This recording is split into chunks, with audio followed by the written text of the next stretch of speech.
Joy, and today I'm going to be reading 101 Dalmatians. My name's Pongo. My story begins in London. I lived in a flat with my pet, Roger Radcliffe. Roger was struggling to write the perfect love song. A love song? What did Roger know about love? I decided to help Roger find a wife. He needed someone to love. Frankly, so did I. One sunny day, I saw the most beautiful creature on 4 legs. She had a straight pointed tail and the most magnificent spots. And the woman behind her was lovely as well. I knew I'd never find another pair like that. So I grabbed my leash and ran to the front door.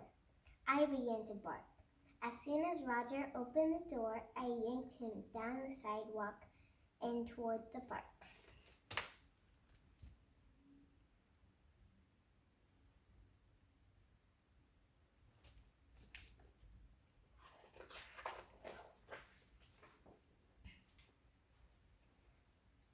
I was determined for Roger and the woman to meet.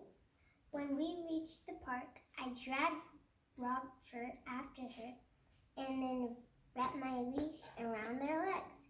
Before I knew it, the two stumbled right into the pond.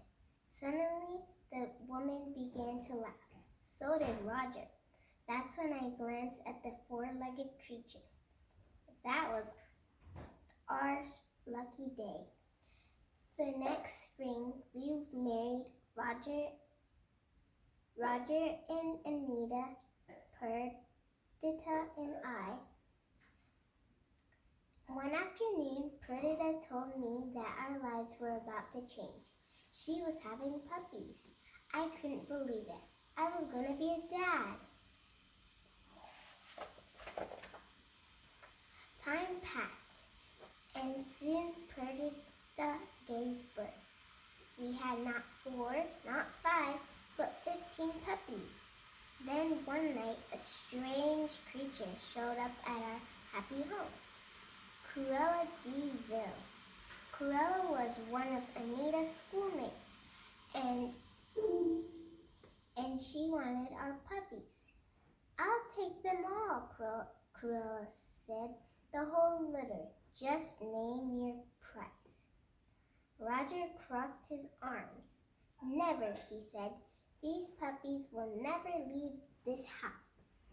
Furious, Cruella stomped around the room. All right, you can keep the little beast, she screeched. But I warn you, I'll get even, you fools.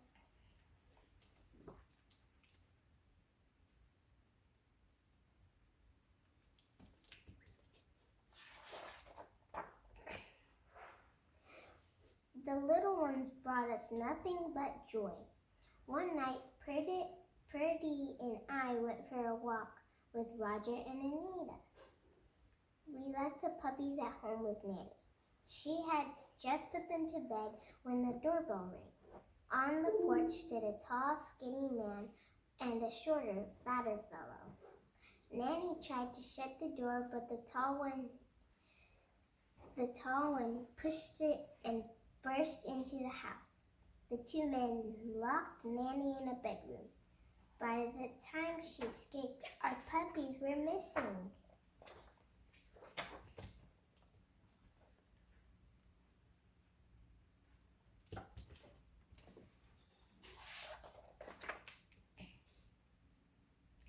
I knew I needed to do something. The next night, when Anita and Roger took us for our walk, I decided to try the twilight bark. It was the fastest way to send news. If our puppies were anywhere in the city, the London dogs would know. Soon, the sound of howling dogs echoed across the city. Finally, the twilight bark reached the country. A cat named Sergeant Tibbs heard it and woke his friend, an old English sheepdog named the Colonel. An alert, the Colonel yelped. He listened closely until finally he understood. 15 Dalmatian puppies were missing. Tibbs jumped too.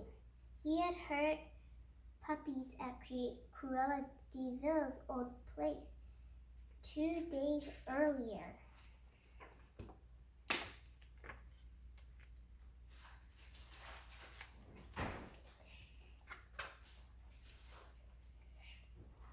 The colonel raised a brow. Puppies at the old de Ville place? Strange. No one's lived there for years. We better investigate. At the mansion, light sped through a small hole in the wall. Tibbs squeezed through and saw a room full of Dalmatian puppies.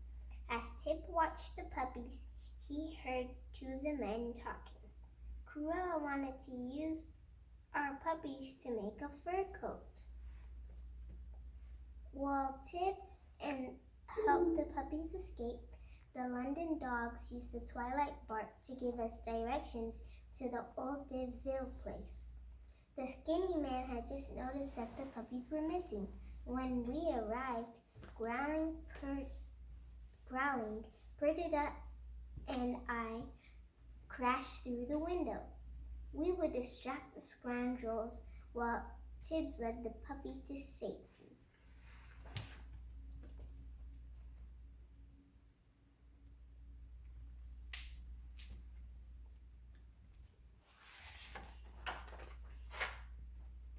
We managed to get out of the place in one piece, but our trouble was far from over. We hadn't just rescued our 15 puppies, but 99 puppies in all. Perdita and I knew we had to keep them all safe. We'll take them all home with us, I said. Somehow, Perdita and I guided the puppies toward London, trying to make sure no one got lost. But the snow made it impossible to cover our tracks, and we worried if we would be found.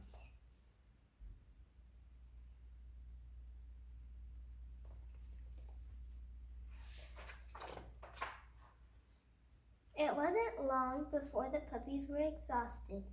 Luckily, a collie came running toward us. Pongo, he cried. Surprised to hear my name, I looked up. It seemed everyone had been listening to the twilight bark. We'd almost given up hope, the collie continued. We have a shelter for you at the farm across the road. What luck! A little later, we found ourselves inside a cozy and warm barn. The puppies were terribly hungry, but we had nothing to feed them. Perhaps the little ones would like a warm milk? One of the cows asked. It's fresh. Milk, the puppies yelped and gathered around.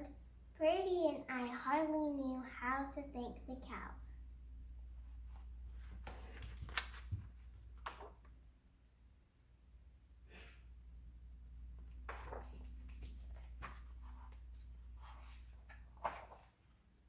The next morning, we continued our journey through the snowy countryside. We hadn't gone far before we were met by a Labrador. We had found a furniture van we could ride home in. Just then, I saw Cruella's car coming down the road. We quickly hid in a blacksmith shop. As Cruella's car passed, I looked at the puppies. Some of them were covered in soot from the fireplace. Then it hit me. Everyone rolled in the soot. I cried. We're all going to be Labradors. Giggling, the puppies rolled in the soot. Cruella wouldn't be looking for our spots. She never even recognized us without them.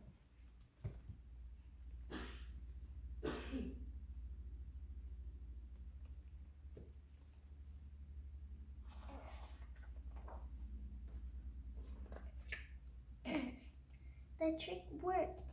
No one paid any attention when I began loading the puppies into the van. I helped the last few pups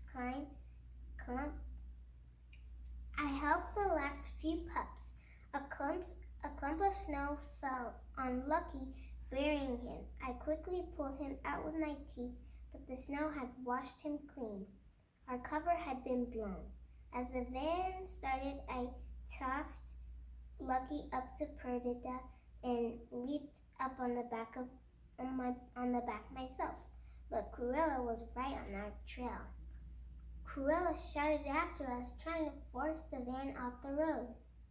"Hey, lady!" shouted the driver desperately. "What are you doing?" But Cruella just continued to ram the side of the van. Suddenly, Cruella lost control of her car.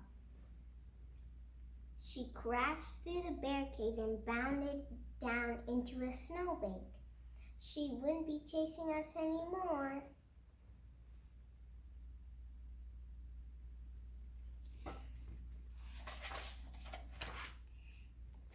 Tired and dirty, we made our way home.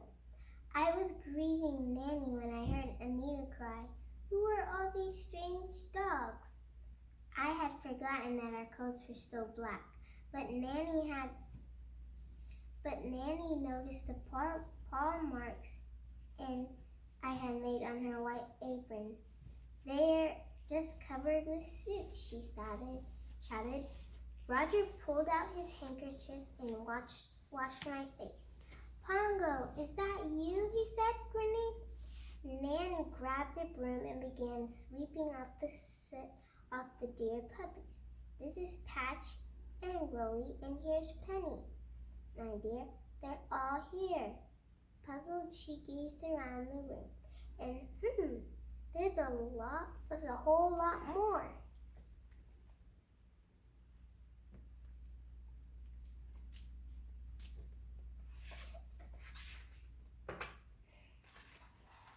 Anita and Roger began counting. Imagine their surprise when they reached a total of 101 Dalmatians. "What will we do with them?" Anita asked. "We'll keep them," Roger said. "We'll buy a big place in the country and we'll have a plantation, a Dalmatian plantation." Roger hurried over to the piano. He had written a song while Perdita and I had been out searching for our puppies. I know that he had written his first big hit. Maybe we would really get a Dalmatian plantation. One thing was certain: Roger and I would never be lonely again.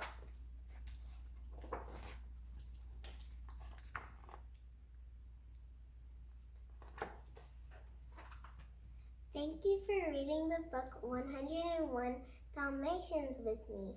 I hope you have a great time at your house, hopefully, and hope to see you guys later. Bye!